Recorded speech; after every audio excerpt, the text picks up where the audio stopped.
Okay, good morning, everybody. This is the ARMR Report bonus edition, all about cannabis and our favorite theme, cannabis investing. Now, what I'm going to do today is just give you some thoughts directly off our trading desk about the conference calls that we covered in the last 24 hours for three of the most important cannabis stocks that we follow. And that's going to be Canopy Growth, Charlotte's Web, and Trulieve. So those are the things I'm going to discuss here. I'm going to go over with you the key takeaways that we feel are important off our trading desk. I'm not going to bore you with, financial numbers and all of these things. You can get all that information by going online and reading stuff yourself. So what I'm going to do after listening to these conference calls is just share with you what I think is actually important, okay? When it comes to the investment theme, whether or not we're on the right theme, whether this still is an investing super cycle, which I believe it is, but let's look at that. Let's constantly challenge that thesis that I have and that maybe some of you have that watch this. We're all maybe in cannabis enthusiasts, and we have to make sure we keep challenging our belief about whether or not we should have capital invested in this space. So we're going to do that. And then we're going to drill down into each of the three companies, and I'm going to share with you, how they're doing from a business standpoint. Forget about the stocks for a minute. They're all getting crushed. We're in the midst of a bit of a market meltdown. Those of you who watched yesterday's live stream, know that we have been calling for risk off across the board, high cash positions in portfolios, short positions on for aggressive accounts. And so in the midst of all that, trying to look at the stock prices of cannabis stocks today and understand what it means based on fundamentals is kind of a waste of time. There's a bit of a disconnect. The market is suffering dramatically across the board. Everything's going down. So what I'm going to share with you are just what are the fundamentals of those three companies and how do they rank on our whiteboard of importance. So let's get to it. This is, of course, a live trading desk. So all the information I'm sharing with you, I'm actually trading right now. I got screens around me. I might be interrupted. Bear with me. As usual, I have to say to you, I'm not telling you what stocks to buy, when to buy them, how to buy them. I'm just educating you on facts off of my trading desk and how I manage my own capital and the capital I'm investing for investors we work with, all of whom have accounts at Interactive Brokers that are linked to our model portfolios. We have 4 model portfolios. You can see them on our website, rosenthalcapital.com, and you can see how they're allocated. So for those of you who don't know or haven't seen the website or not following along with what I've been saying, we've been risk off high cash since the 4th of August. And you can see in our model portfolios, I'm sharing this information with you free of charge to help you protect your capital during times like this so you have capital to take advantage of the weakness. And you'll see on our model portfolios that we've had almost zero cannabis exposure or very small cannabis exposure for a couple of months now. So even though I believe this is an investing super cycle, and I think there's huge upside in cannabis stocks over the next 3 to 5 to 10 years, that doesn't mean that I sit here and suck the pipe, pun intended, as these stocks go through the bottom, okay, as they implode. I don't just sit here and twiddle my thumbs and say, oh, well, it's a great investment theme. It's going to work over the long haul, okay?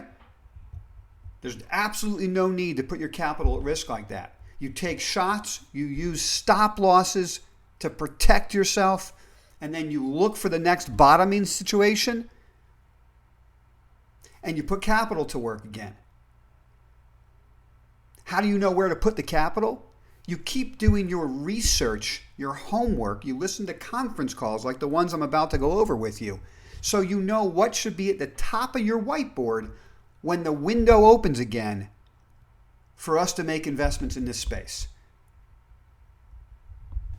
Now, before I get into it, let's take a quick peek at MJ, right? That's the ETF of a broad range of cannabis companies. And I put this chart up a couple days ago, so it bears looking at again today before we get any further. Okay, the green line here I drew for you is the price these assets were trading at when Constellation Brands put $4 billion into Canopy Growth.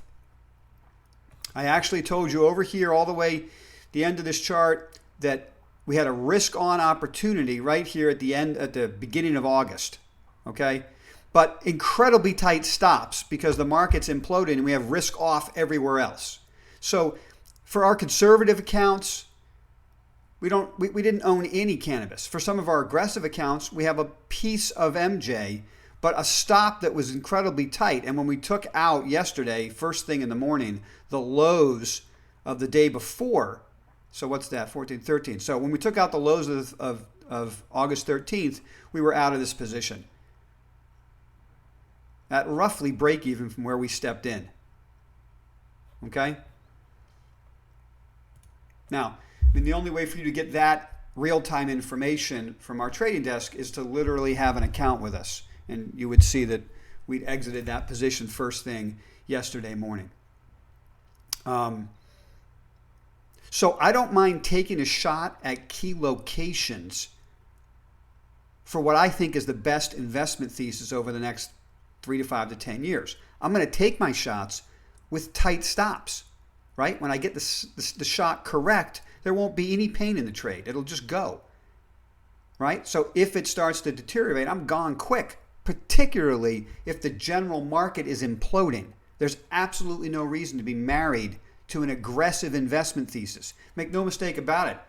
I think it's a huge opportunity in the next 3 to 5 to 10 years, but it is aggressive, guys. We're at the beginning of the cycle. If you've been following along the last few months, I've been saying to you when it comes to cannabis, we're at the start of the cycle and these stocks can drop 50% at any moment for any reason. Well, that's happening. That's happening. And that's great. They're coming right down to prices where we're going to get great opportunities. So let's look at the earnings announcements. I've always thought Canopy was the bellwether and the most important company to follow because of that $4 billion investment from Constellation Brands. Last quarter, Bruce Linton was on the call. He said that was the trough quarter, which was a disastrous quarter, if you recall, and then he got fired. Okay, today's call. The most important thing to me for investing in this stock is identifying if we're in the trough quarter, the quote kitchen sink quarter. I don't care if it's a terrible quarter. Tell me it's a terrible quarter, right? The numbers are terrible. We all get it. But is that the bottom of your spending cycle? And will we start to see increased margins and revenue going forward? So if that's the case, then I start looking for a buy point. So that's what I was listening for on the call today. First of all, they have an interim CEO, right, who's out of here as soon as they hire somebody else. You know, so there's no credibility from really anybody on the call right now. There's no reason for him to stick his neck out and say it's a trough quarter. There's no reason for him to say anything. He just wants to have a quarter where he doesn't get into trouble and then he's gone when they hire somebody else. So the key takeaway number one from Canopy Growth today is we don't know if this is the trough quarter. Next quarter could be even worse. That's key takeaway number one. That stops me from buying the stock. That makes me feel like the fundamentals are not getting better. So if it was at the top of the whiteboard before, it's at the bottom of the whiteboard now. I don't know what's going on inside this company. Now, some of my followers, some of the subscribers, some guys on Twitter like to say to me, yeah, but Constellation's there and they're not going to let this investment, implode. Okay, that may be true. And I've always thought that's why I like this company, because Constellation's there. But that doesn't mean that what they end up doing at the end to take out Canopy or whatever you're thinking that they're going to do to support the stock price, will be beneficial to current shareholders. Okay, so don't make that assumption. Don't hold the stock just because Constellation put $4 billion in. You don't know what they're going to do. So we have to look at the fundamentals. So here are the fundamentals. I don't mind that gross margins imploded over the last quarter or two because I understand the business. This is not the internet. This is an agricultural business. They have to invest aggressively for grow, harvest that grow, then ship it. 6 to 9 month process. So if they have huge grow right now and massive expenses, margins contract, and then we should see in coming quarters revenue ramp and margins go up as they start to recognize the success of that grow. So the grow is enormous. They're doing a great job there. They're going to have product to deliver. But number one, I don't know if they're done with that heavy expenses. So again, it's not the trough quarter. I didn't hear that on the call. I want to buy this stock when I hear a terrible quarter and it's the trough and we expect to see results in the next quarter or two with higher margins. I didn't get that on this call. So that's mark number one against Canopy. Mark number two against Canopy that was really disturbing. They're planning this grow. They have massive grow, massive expenses, contracting margins. Okay, I don't mind that if then we see deliveries and margins go up and revenue explode. But part of that thesis is contingent on the provinces of Quebec and what's the other province, guys? Is it Ontario? I think it was. Somebody can correct me if I'm wrong about that. But I'm just checking my notes. I think that's right. Those two provinces are moving so slow with rollout that it's very hard for Canopy to figure out how big the growth should be to get those provinces to allow for more store openings so that growth can occur. It's almost like a chicken and an egg situation. Those provinces don't want to open more stores unless there's enough supply. So then these guys have to create a ton of supply and hope that the provinces open up more stores. God, that's an ugly situation from an investing standpoint. If they get their inventory wrong, and that takes us to point number 3 on this conference call. Key takeaway number 3. They had an $8 million hit for product returns, soft gels and oils. So I hate to use this term, but it sounds like they stuffed the channel with product that's not selling, and they're going to have to take it back. And it hit their earnings call today. And they say that's just normal business for products. They produce inventory, sell it out, and sometimes it comes back. I don't like hearing that. They overproduced a product, put it on shelves, and it didn't sell. Forget about the explanations and the excuses. So there's zero credibility for the management team right now. And we're supposed to believe that all of this grow will result in higher margins starting in calendar Q4 this year, calendar Q1 next year. I'm having a very hard time believing them. This company needs a new CEO that brings serious credibility. Because now Wall Street's going to be show us, don't tell us. I mean, best case scenario for the stock is that it just flatlines for a while, and then they actually have a quarter with expanding margins, and people can say, oh, okay, what they've been saying is actually happening.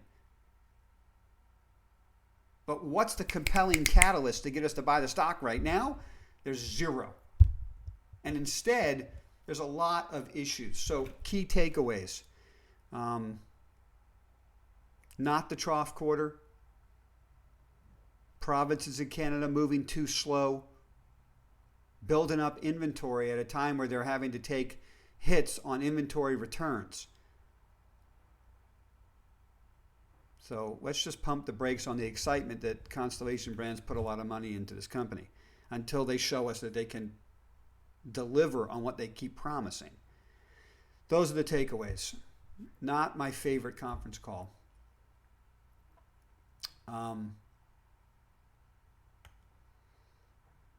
One of my favorite analysts on Canopy Growth is the analyst from Cowen and Company, and she sounded downright disturbed. Just telling you, that's just anecdotal. As I listened to her questions, she just sounded disturbed. I don't want to speak for her. I can't wait to see what her report is. All right, let's move on. I think we've covered the key takeaways from Canopy Growth, and it really affects all of the LPs in Canada. If Canopy Growth's having that kind of a hard time figuring out inventories because of a couple of Canadian provinces, then all of the Canadian marijuana investment ideas need to be reassessed to a certain degree until we see Health Canada start to ramp up store openings to allow for sales. Okay, so let's move on to two of my favorite U.S. companies. Those of you who know me know I love the investment idea of Charlotte's Web, and it continues to outperform almost every stock in the space.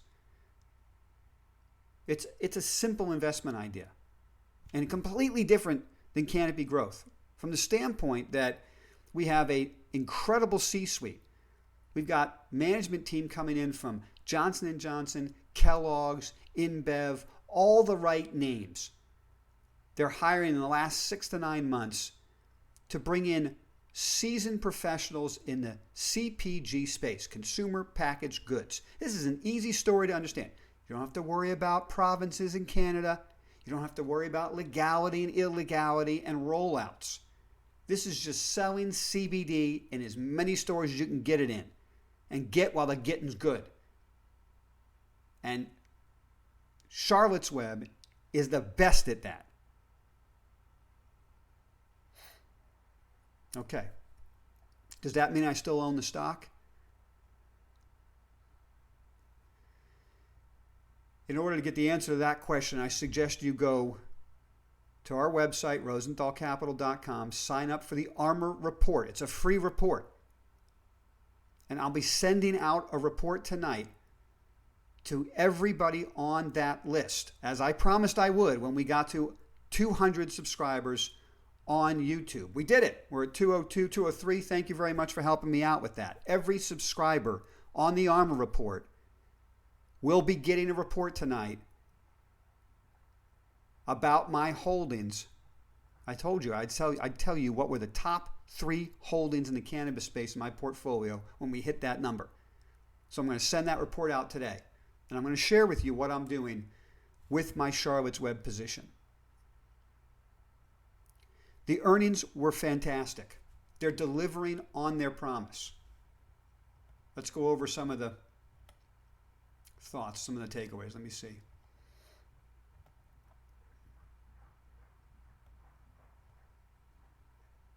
Okay. Key takeaways. We already know this, but let's just remember this because this is pretty impressive. Charlotte's Web had 4,000 retail outlets. This is not including like their core business, which is online, right? This is just retail outlets. They're taking their business from an online business to a retail outlets across the country. And they've brought in the CEO. She comes directly from Kellogg's. She was running the $3 billion snack division. This woman knows consumer packaged goods.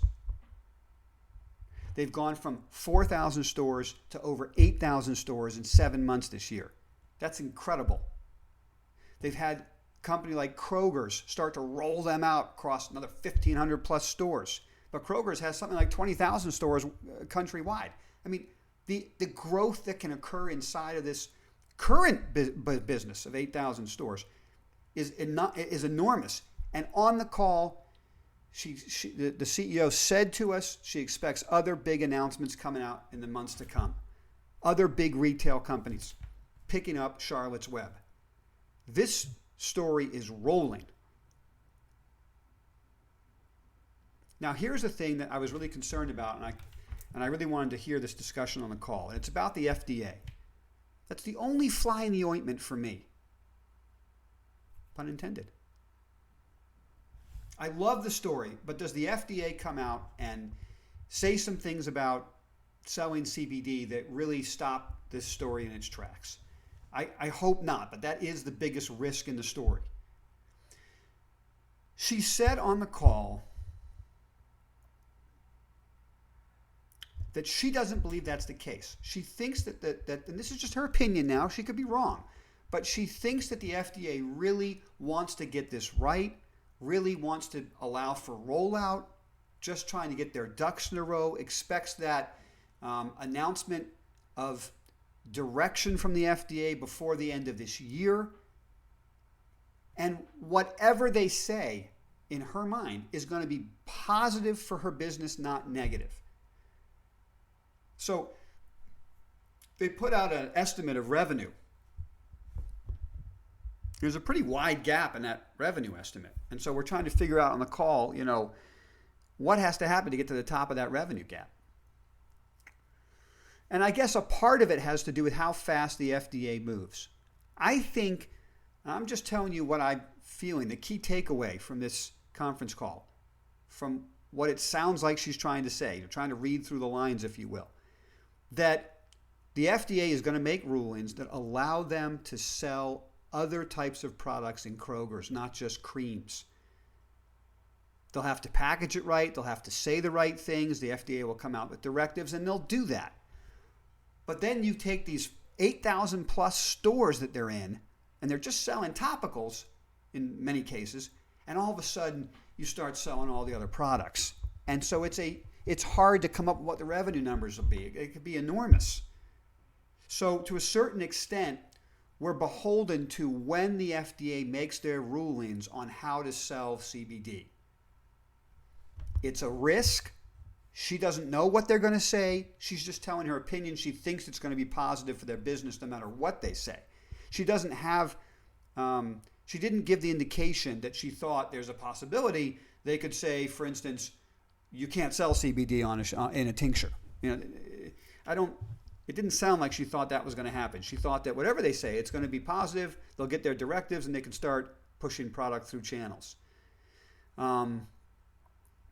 She also did say that even if that continues to be delayed, she thinks revenue growth will be stout this year just based on their current book of business and their web presence and all the other things they're doing. So that was a positive. A negative. They were in a pilot project with Amazon to sell product, and they've canceled it. Things weren't going well on Amazon. That's interesting. Not sure why. They have a project going with Google that is going well, and they're continuing to work after and use Google, I guess, as a source to bring revenue in from their online stores and whatnot. So I guess the biggest takeaway there is according to her, don't fear the FDA ruling. It should be a nice clarification that helps for this business to go forward.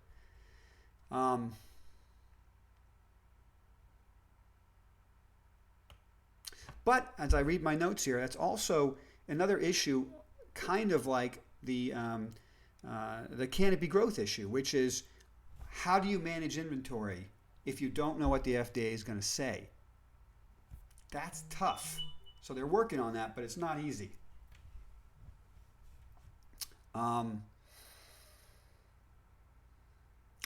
Their pet business is booming, very robust. She thinks that's going to be a big segment for them. All right, so just wrapping up, I guess that's really the only keys that I heard on the call for Charlotte's Web.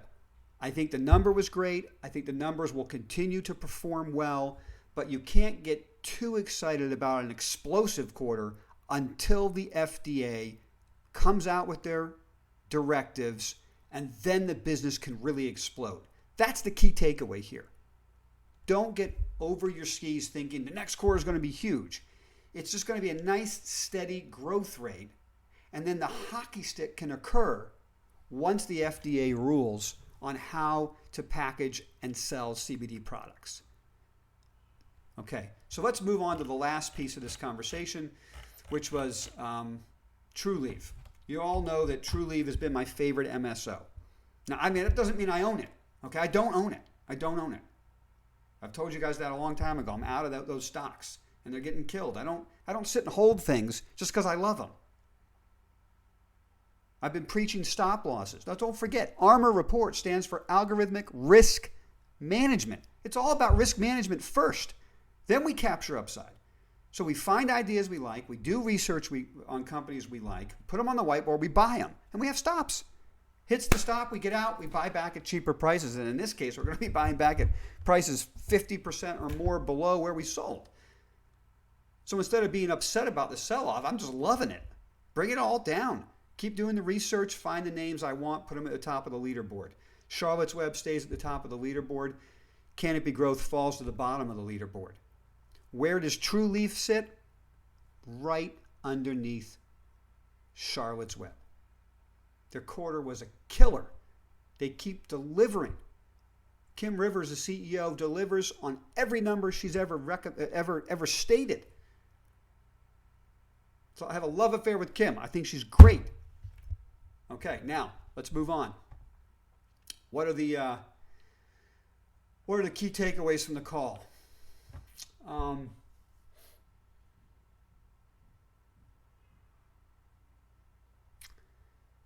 The way to dominate a state like Trulieve is dominating is by increasing your grow. See, there's a lot of stores open. This is something people don't understand about Florida. There's a lot of stores opening, a lot of companies coming in.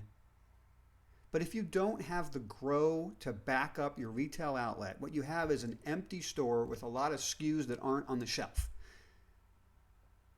Okay? So what you need is a huge grow. And Trulieve has been building up to this, and they released on the call today that their grow is 1.6 million square feet of cultivation and going higher than that over the next month or two.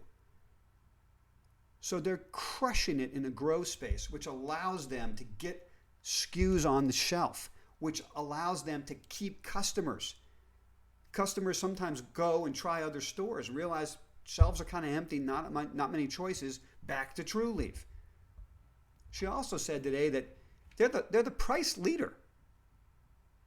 A lot of these other stores that come in have prices higher than where Trulieve is.